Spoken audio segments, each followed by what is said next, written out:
everybody, Backyard Bullion here. Now in these uncertain times we live in, there's not a great deal that you can say with a good degree of certainty. However, today I'm going to do just that with regards vaulted silver and gold products from bullion companies. They don't make sense in my mind, and in today's video we aim to give an overview of some of the things that you might want to think about if you are considering vaulted silver and gold products directly from a bullion dealer.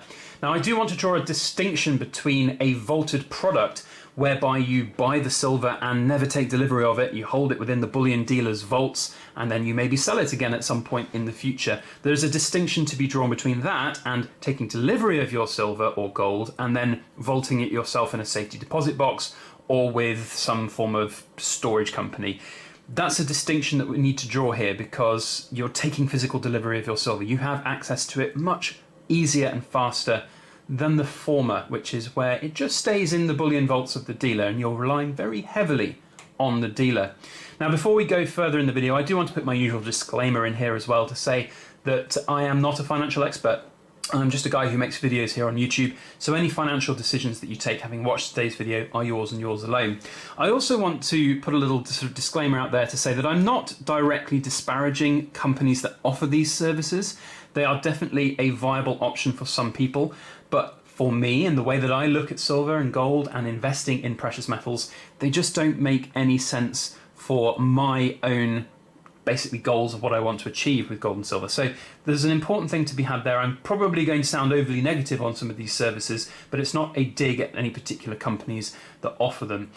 Now, what are we talking about in the first instance? So vaulted silver and gold products are essentially just that. You have gold and silver allocated in your name from a bullion dealer or an investment company or a hedge fund or whatever it might be, and it sits there in their vaults. And you have this imaginary thing in your head that you've got your own little safety deposit box in a vault underground somewhere in Switzerland or London or wherever it might be, and there's a little box with your name on it, and they've put your silver coins and gold bars in there. And that's all great, and you have the silver and gold in your name. It's fantastic. You can enjoy that investment, you can have that investment, and then when the time comes to sell, you sell it and you make your money, or if you have lost money, you lose money. And it all sounds great because you don't have to worry about taking delivery, you don't have to worry about your own storage and security, and those are the positives, that you do not have to worry about those things.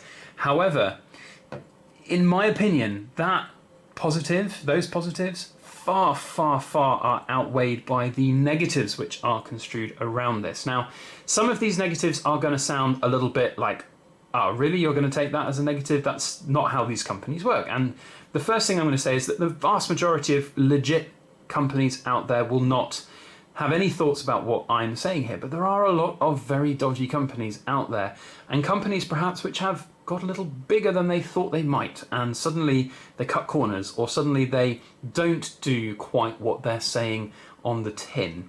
Now what I mean by that is you might well have a situation where a bullion dealer doesn't actually have the physical silver in their possession, in their vaults. I'm going to do inverted commas vaults here.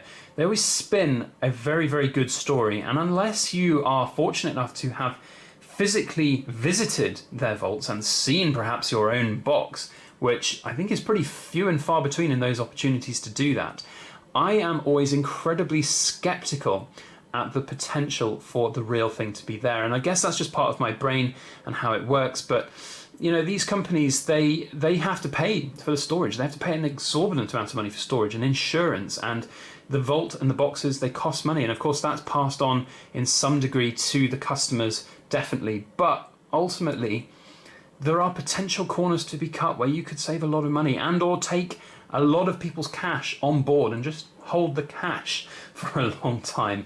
Now, if a bullion dealer or specific vaulting company actually does things correctly, then in theory they shouldn't lose any money, but they should make all their money on your vaulting fees over a period of time. That's the only kind of profit margin that they should be taking. You know, you buy, less ease of maths, you take £10,000 and you vault that with a company in various different denominations of gold, silver and so on.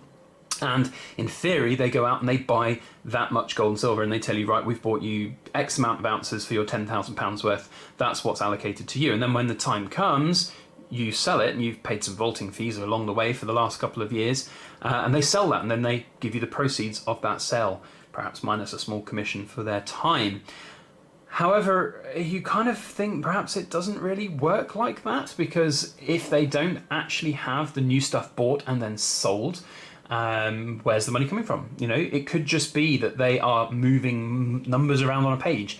A lot of these companies probably do that to a certain degree, or they'll have the belief, and this is pretty much how all banking systems are worked anyway, is that, well, not everybody's going to want to cash out all at the same time, so we don't have to have the exact amount of cash on hand to release, or we don't have to have the same amount of gold and silver on hand to release to everybody if they wanted to. That's where the danger comes in. That's where you get these situations perhaps where if everybody wanted to cash in their silver and gold, you won't necessarily get it.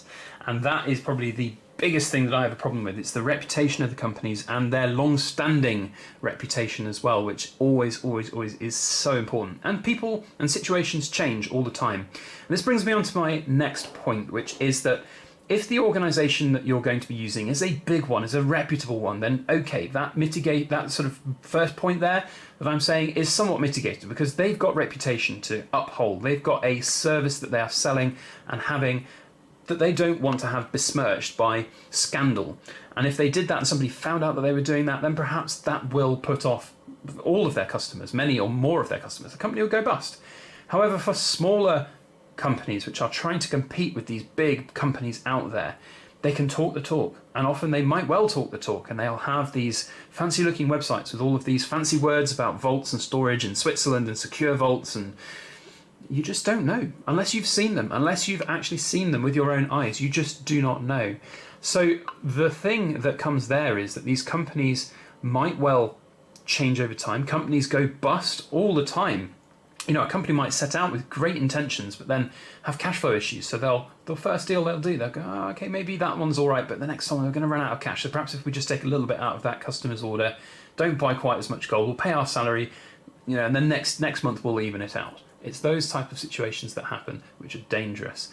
And if a company does go bust, what guarantees do you have that you're going to get your cash out? I can tell you that trying to get money out and compensation out of a defunct, dead company is nigh on impossible, because all of these liabilities will be company based rather than individual based. There might well be company directors which hold liabilities and guarantees and are guarantors against the company, but even with that, even if the director of a person goes bankrupt, you're not going to see very much of your money again, probably not a lot in the future.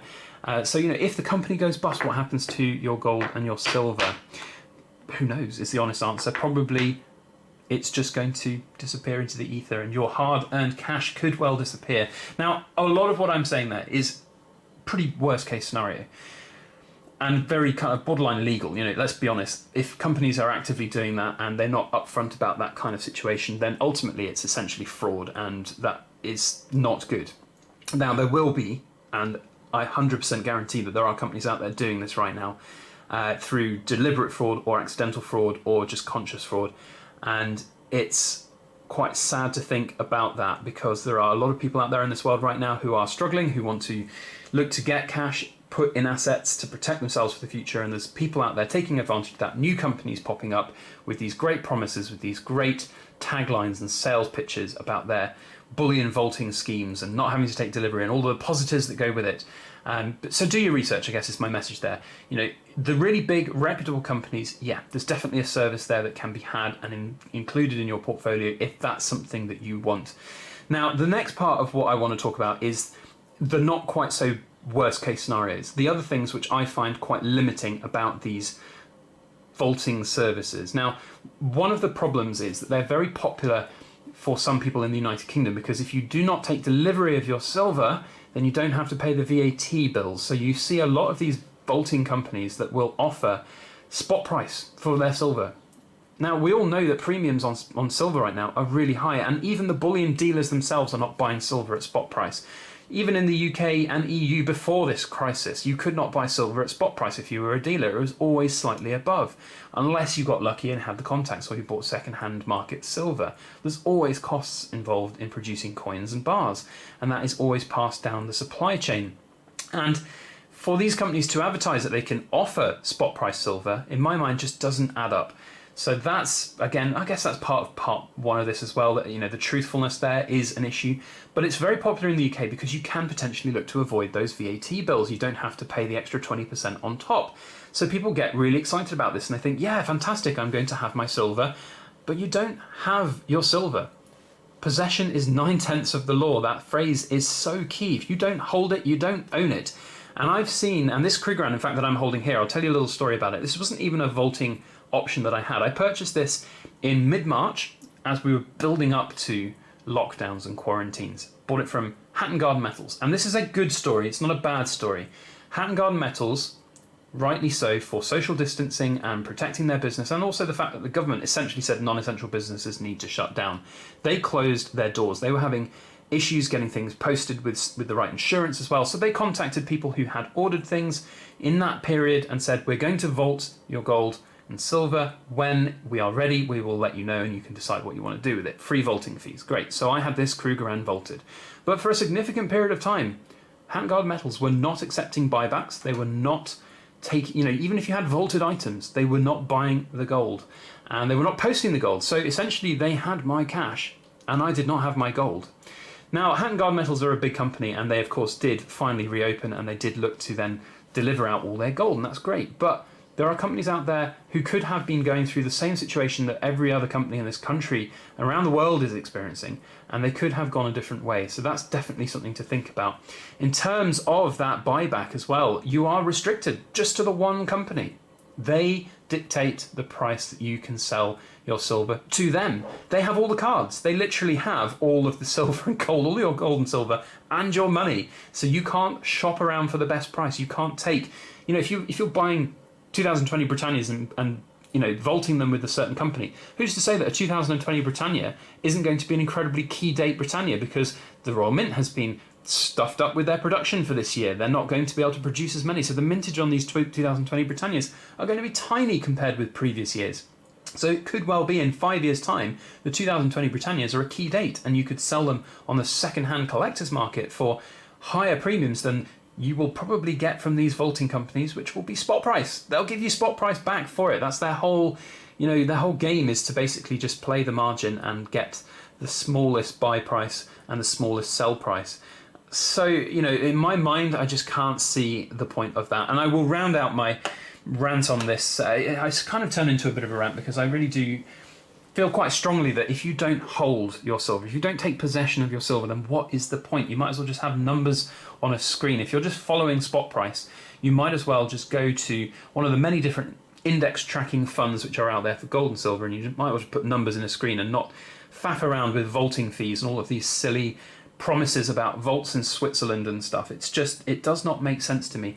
And in a situation like we're experiencing now, if you had a bunch of vaulted silver with a certain company and their company could not work because they're quarantined, they're locked down, they can't get to work, they can't get to the vaults, how are you going to get your money back? You can't. If you've got the physical stuff, you at least have the option to sell it. You can sell it online, you can sell it on eBay, you can sell it on the Silver Forum, through YouTube, wherever. But you can't if you're just beholden to one specific company. It's just not likely. Now, I did say at the start of this video that there is a distinct difference between these type of services and a service whereby you have delivery of your silver and gold and you go and put it in a safety deposit box or a vault. I think that's a pretty good strategy for a lot of people, and I would implore people to think about their own personal security. Of course, keeping precious metals at home does have its risks, and that is one of the positives of a vaulting service. You will have that safety and security. It won't be a question for you to worry about. So there's definitely arguments for these vaulting services, but in my mind, I really can't see the point. Physical is where it's at. You want to have this stuff. If the brown stuff really does hit the fan, if the pound completely collapses or the dollar completely collapses and these companies go bust, or these companies can't pay you, or every single person out there wants to buy from them and they need to suddenly sell all the silver, how are they going to manage that? If they've got, you know, 1,000 clients with an average of £1,000 each, that's £1 million. That's £1 million of liquidity that this company needs to find, and quickly. How are they going to do that? I just don't see how these companies can. Now look, I've gone on a bit of a rant about these companies and these services. I really genuinely don't besmirch companies for offering them. They are viable for some people and some situations, and if that's for you, that's great. I'd love to know from you, if you use these services, if they are working for you, if you've experienced anything that I've talked about here today. A couple of months ago, there was a situation with the gold payment provider Glint, and they have essentially a similar platform by which you have vaulted gold and silver, and you've got a debit card or credit card essentially that will take the amount that you've got in gold, and you can use it around the world. You can pay for things in Starbucks or whatever you want.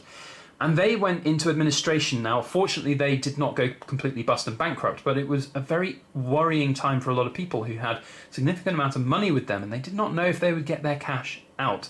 So this is a real thing. This is a real worry that a lot of people need to have. And I would love to know if you've been in these situations with these type of companies and you've been able to work through this crisis that we're in. Have you had problems? Have you had communication issues? The other thing, of course, that I want to round out with is my message of be vigilant, be safe, protect yourself, because whenever bad things happen in the world, people take advantage of it.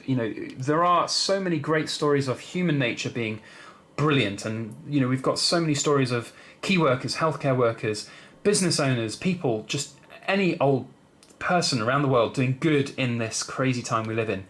But sadly, there are a small amount of people who are out there specifically to scam. And whether it be a bullion vaulting service or a fake bullion dealer site set up and you've got cheap silver on offer and people go and buy it, send lots of money in, and they get stung.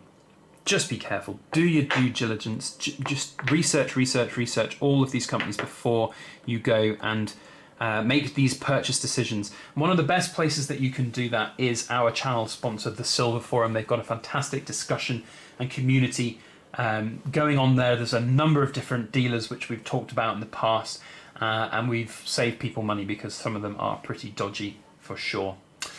So that's my message here today. I don't think I'm ever going to be using one of these vaulting services. I have incidentally used one with this Krugerrand, didn't like the experience, wanted to have that Krugerrand, and could not get hold of it, but finally have. So it is what it is. Make your own decisions, and that's about all I have to say. Thank you for listening this far. If you're a member of the BYB Rambling Society, you know if you are because you've listened this far. Do let me know. I always get a bit of a chuckle if anybody mentions that they're part of the BYB Rambling Society, and so does Mrs. Backyard Bullion as well. Now, if you have not checked them out already, we've got our BYB t-shirts available. There's a link down to the Teespring website down below, so go and check those out. They're really fun, and a big thank you to K-Man on the forum again, because people are really enjoying them, and I really like them, so they're fantastic. Otherwise, that's about it. I've rambled on long enough. Usual shout out to go out here for all healthcare and key workers.